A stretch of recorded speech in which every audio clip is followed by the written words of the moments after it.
అదే RTV app వార్తల్ని క్షణాల్లో చదివే అవకాశం ఉంటుంది. ఒక న్యూస్ పేపర్, ఒక టెలివిజన్ ఛానల్ మీ చేతుల్లో ఎప్పుడూ ఉంటాయి.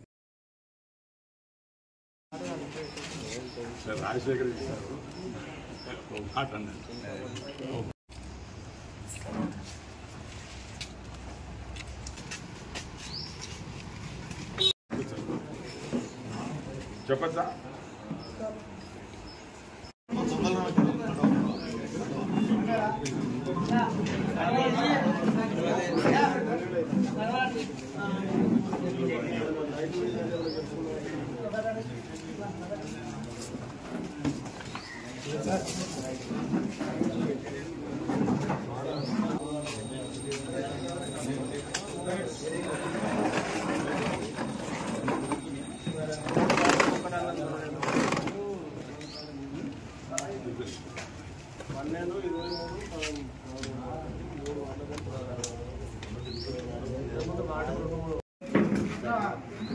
ఇరొకరండి అన్న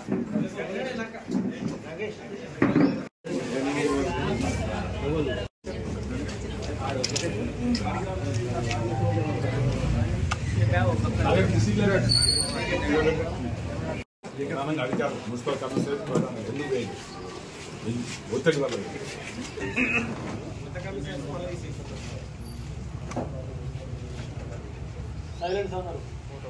చెప్పన్నా సార్ ఇటు చూడండి సార్.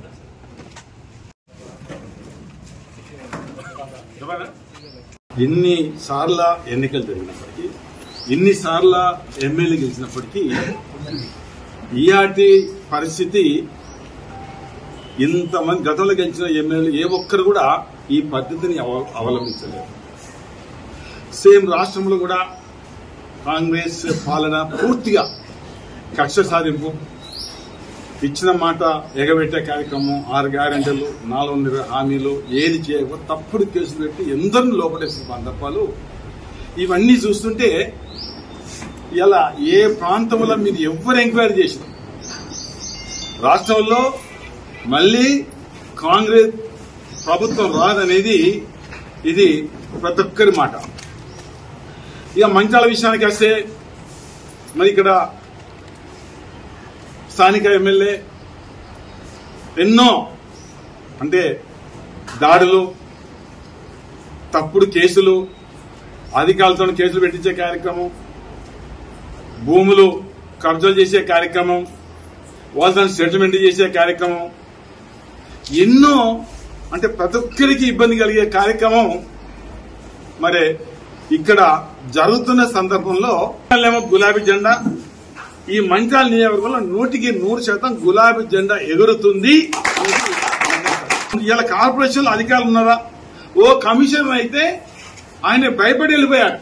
కారణం ఏంటిది?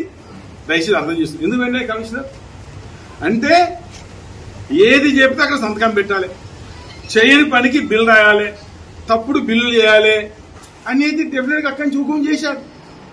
ఈ కమిషనర్ ఏం చేస్తాడు? మేము కూడా ఎప్పటికప్పుడు మేము కూడా సమస్య చట్టం కింద అప్లికేషన్ పెట్టి మేము తీసుకుంటాం, ప్రతి తీసుకుంటాం.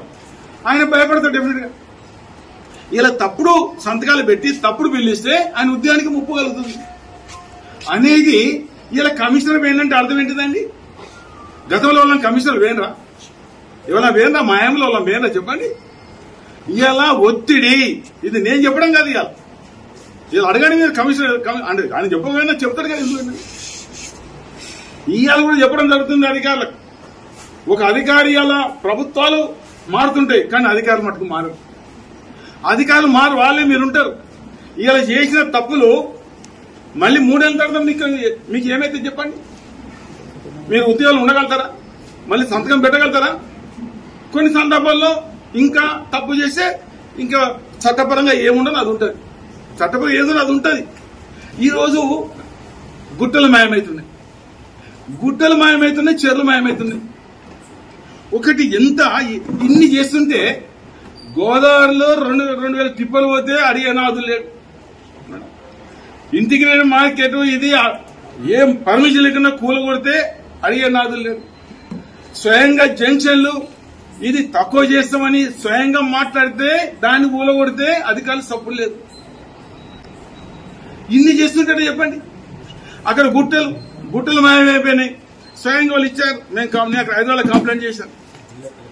హైదరాబాద్ కాల్ చేసి ఏమి ఇచ్చాడు, ఒక చట్టపరంగా ఇలా పంచాయత్ సెక్రటరీ పెట్టినా, నస్పూర్ కమిషనర్ పెట్టినా, ఇలా కానిస్టేబుల్ పెట్టినా వీళ్ళందరూ కంప్లైంట్ ఇచ్చారు. వాళ్ళే పెట్టారు. రేపు ఏమైతుందని, రేపు మీకు ఏం కావాలి, రేపు ఈ అధికారులు మిమ్మల్ని ఆదుకుంటారా? 3 ఏళ్ల తర్వాత ఈ అధికారులు మిమ్మల్ని ఆదుకుంటారని అడుగుతున్నాయి. ఇలా డెఫినెట్ గా ఎక్కడ ఇడిచిపెట్టేది లేదు, రాసి పెట్టుకోండి. డెఫినెట్ గా చట్టపరంగా మీరు ఆనాడు శిక్ష అనుభవించక తప్పదని చెప్తున్నాయి ఈ అధికారులు అందరికీ. మీరు డెస్మిట్ ఉద్దేశాలు ప్రత్యేకంగా అధికారుల కోసం. ప్రతి అధికారులు మీరు తప్పు చేయకండి. తప్పు చేస్తే మీరేమి ఎప్పుడు తప్పించుకోలేరు. తెలంగాణ రాష్ట్రంలో కూడా ఈ మంచిర్యాల ప్రాంతం కూడా ఈ అధికారులు కానీ మరొకరు కానీ నాయకులు కానీ తప్పు చేస్తే వాళ్ళు కూడా అదే గతి పడుతుంది. మీరు తప్పులు చేస్తే మాక్సిమం 3 years ఆ చట్టపరంగానే మేమేదో అదిరించి బెదిరించి మేము చేసే సమస్యలు ఈ మంచాలు ఎక్కువ ఈ మంచాలు అదిరించి బెదిరించి ఏం చేయము. రాష్ట్రం డెఫినెట్ గా చట్టపరంగా వీళ్ళ సంతకం పెట్టుకునే అవకాశం లేకుండా చేస్తున్నాం. రాష్ట్రం మళ్ళీ అధికారిగా సంతకం పెట్టుకునే అవకాశం ఉండదు. ఒకవేళ రిటైర్ అయిన వాళ్ళు చూస్తారు కదా, రిటైర్ అయిన వాళ్ళ పెన్షన్ రాకుండా కూడా ఈ దివాకర్ రావు 100% చేస్తాం. మరిన్ని వీడియోస్ కోసం ఛానల్ ని సబ్స్క్రైబ్ చేయండి. లేటెస్ట్ అప్డేట్స్ కోసం వాట్సాప్ ఛానల్ ని ఫాలో చేయండి. అండ్ లింక్ డిస్క్రిప్షన్ లో ఉంది.